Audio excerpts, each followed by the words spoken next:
In our last video, we looked at the three stages of free radical substitution. That's initiation, propagation, and termination. But what could happen if there was this time an excess of chlorine?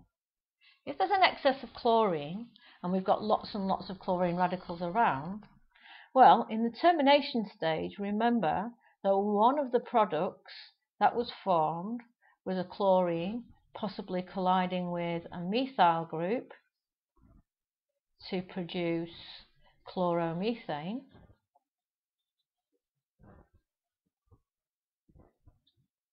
And chloromethane was also one of the products in the propagation reaction.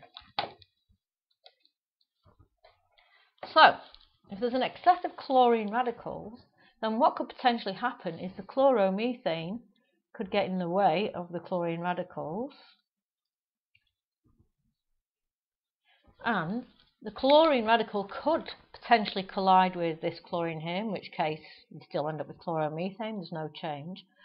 But your pesky chlorine radical could also collide with one of these hydrogens. In fact, it's more likely because there's a 3-to-1 chance. If it did, then again the chlorine would collide with the hydrogen, leaving as hydrogen chloride. And this time we'd have a chloromethyl free radical formed. The chloromethyl free radical, once formed,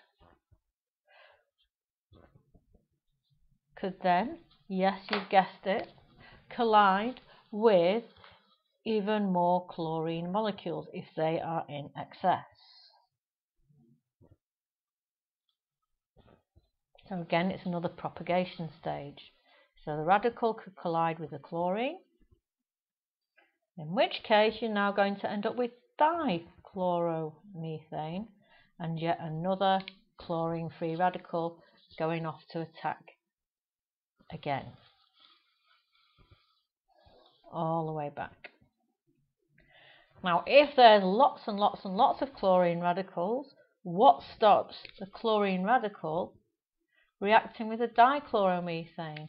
So eventually this cycle could go on and on and on, so you could end up with a mixture of monochloro or chloromethane, dichloromethane, and trichloromethane, and tetrachloromethane. So the best way to avoid this would be to use an excess of methane. However, if you wanted to increase your chances of getting polysubstituted haloalkanes, you would use an excess of chlorine.